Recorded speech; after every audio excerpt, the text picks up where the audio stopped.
Hi, it's Alaska Granny. I've been to Walmart. It's another prepper pantry haul. And the first thing I noted on the way to Walmart, gas went up another 20 cents a gallon. Now, within a few weeks, it went up 10 cents, then it went up 20 cents, and it went up 30 cents, and now it's gone up another 20 cents. And I don't know what the price of gas is where you are, or if you're seeing it go up so quickly or not, but just looking at that, if you say drive 20 miles to the grocery store, it's going to cost you $6 or $10 more just to go to the store to pick up your groceries, depending on the kind of gas mileage you get and how much you're paying. It's just getting to be ridiculous, and that's something you need to think about when you're making your budget, is that the price of gas is going to be so astronomical that you need to group your errands together. If you have to go to 3 different stores, don't go out 3 different times. Make a plan that you stop at all of those and make a loop and come home, and that way can help save a little bit on gas. So it wouldn't be a prepper pantry haul if I didn't start with a stockpile of the basics. I bought 5 pounds of rice for $3.34. I bought 2 2-pound bags of black beans. They were $3.22, so it was $6.44 total for the black beans. I bought a package of oatmeal for $2.84. I bought 1 package of penne pasta for $1. Even my kids say, "Alaska Granny, you have rice, beans, oatmeal, pasta. Why are you still stockpiling?" To buy all of that food was $13.62. So that's not that much to have a lot of extra food. And when you add up how much the calories are, I wrote it down.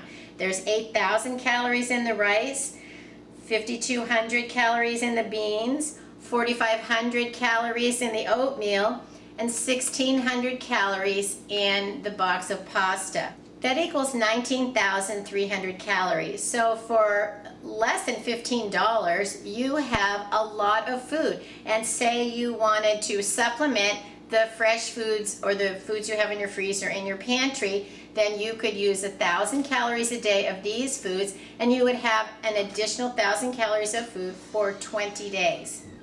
If that's all you had to eat and you wanted to have the 2,000 calories a day, which is what we sort of try to plan for how much food we should have, you would have 10 days worth of food. So if you're looking to have a lot of food on hand for not very much money, for less than $15, you could have a lot of food. And so do you see how it didn't cost you that much to have a lot of extra food? A new strategy I have is I'm saving all of the random jars that I have. That I wouldn't usually save these for my food storage, but now I do, simply because it's more important now to have more food than ever. Canning jars are becoming very expensive and can be in short supply sometimes, and maybe you don't have any more room for buckets or the money for Mylar bags. So I'm thinking I could store smaller bits of rice and beans in little jars like this, and then say I do need to barter or share, I can get out a small container, and that can be what I give away, donate, or trade. So it's one way to think about having smaller portions so that you don't just have a 50-pound bag of beans in a bucket. You can have little servings that you could use to make a meal or to give away to someone in need. My little grandchildren are coming. We're going out to Granny Camp, and I bought some little marshmallows and some little Oreos. And isn't that a nice little treat? But what I want you to think about is these 3 items, we don't think that much about buying something little and sweet for those we love. These 3 items cost more than the rice, the beans, or the oatmeal. So do you see how it's fun to give a little treat? But if you only have a limited source of money, buy the basics first and then maybe get one little treat, or skip the treats for a few weeks so that you have a lot of extra food if you don't have any stockpile. There are ways that we can stockpile food, and it doesn't have to be expensive or complicated. It wouldn't be Alaska without pilot bread. It was in the store again, and it isn't always there, but it was this time. And they had about a half of an aisle full of it, where they had, say, the bulk industrial type large cans of things, which was interesting because the great big cans of food that you would maybe get for a big family barbecue or you'd see in a school cafeteria. They didn't have the price out on any of those, so I have no idea how much they were. But they had boxes and boxes of pilot bread, but the price has gone up dramatically because they were $6.34 a box. But if you haven't tried pilot bread, it is an absolutely long-lasting cracker, and they don't break, they don't have crumbs, and they're quite tasty. I'll put a link to a video I made about how to use pilot bread, and then see if you can find some, because it's an easy way to have a bread type food in your prepper pantry that's going to last practically forever. I bought a big old bag of Epsom salt. Epsom salt has all kinds of uses besides just sprinkling it into your bathtub. You can use it in your garden. You can use it for all kinds of health purposes. I'll put a link to a video I made about how to use Epsom salt. And it can be difficult to find just the plain one. They come with all of these scents and aromas, which I don't care to use because I'm not just getting this to soak in my big old bathtub. So keep your eye out for plain Epsom salt and stock up. Keep stocking up on your cleaners as well. Today I bought some Windex, and I also bought some hand soap for the pump dispensers. I bought some laundry detergent, and you want to keep adding to those things so that you're always going to have plenty. If you remember back to the beginning of the pandemic, those were the supplies that you couldn't get at all. And the prices seem to have come back down a little bit, and they're available. I like the Pioneer Country sausage type gravy mix. It's powder, but it's really tasty. And I don't see them in the store all the time, and I've ordered them on Amazon before, but I was able to pick them up today, and so I bought 4 of them. And these are handy because they're so simple. You just add water, and you can even just make half the package if you want, and I do that lots of times if I don't want to have a bunch of leftovers and I don't have a big bunch of people to cook for. You can use half the package and then just put a clip on it, put it away for next time. I recently bought an Oster bread machine at a thrift store, and I've been having a lot of fun making bread, and it's been turning out quite nicely. So it was a good time to pick up some extra packages of yeast. I think I used to get these for $1, and now they were $1.64, and other brands were nearly $2. And they do have the little jars too, but I like having it already portioned out. It's easy to just tear it open and toss it in. So if you're planning on making bread, make sure that you stock up on some yeast. Store your yeast in the freezer and it lasts nearly forever.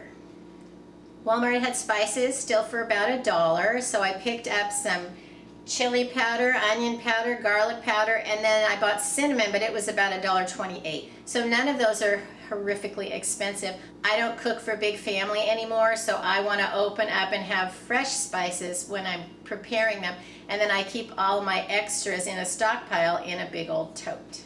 I picked up white vinegar. Somehow I ended up with just gallon bottles, so I needed a new smaller container to keep in my kitchen pantry so that I could use it regularly. I don't like getting out big giant containers to use in the kitchen. I don't have a big kitchen, so I want smaller containers, and then you can refill it from the large ones if you remember to hang on to your last small one.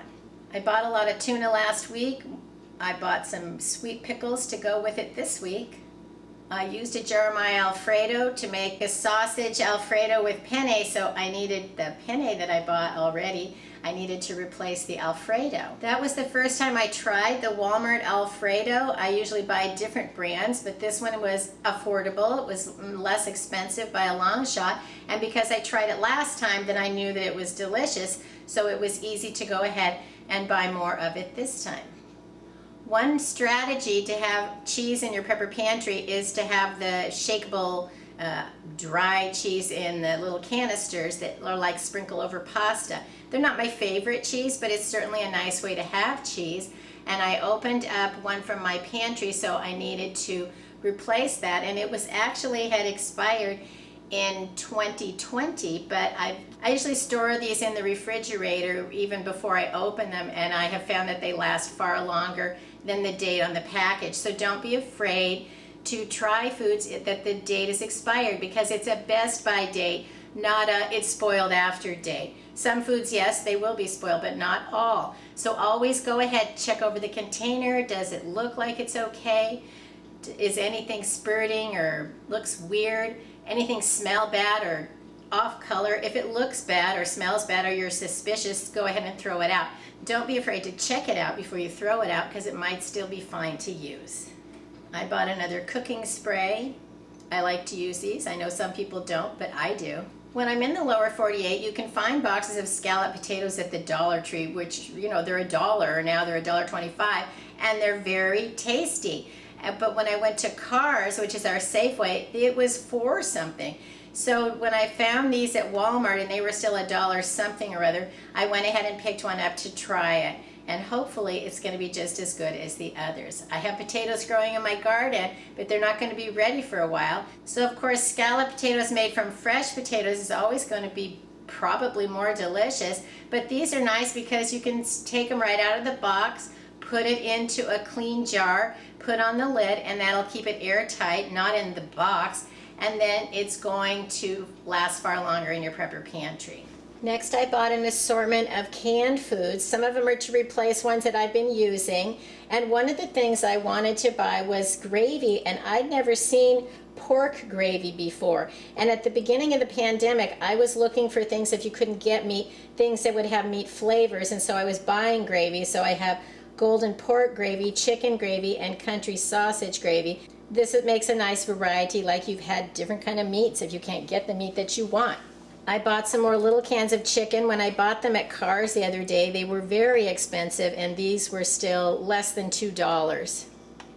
I have a recipe that I'm going to make with some Rotel, diced tomatoes, canned chicken, and a few other things to make some kind of a Mexican something or other. I'll put it up sometime in the near future.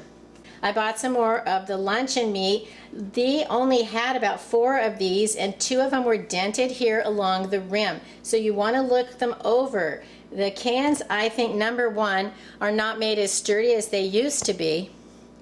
And then if you are, say, doing grocery pickup or whatever, sometimes they're just tossing cans into the bags and the containers, and they're getting dented. So you need to keep track of that. So if you like Spam, try the luncheon loaf because it's like half the price. I got some of the mixed vegetable medley. They also have one that's just mixed vegetables, and I think the medley has potatoes and the mixed vegetables does not. And the one that's mixed vegetables is actually more expensive than the one with the potatoes in it. Sometimes you can't get just the vegetables. I bought cream corn and whole kernel corn.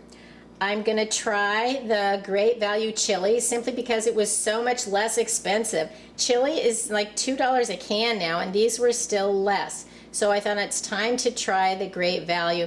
It can't be that different.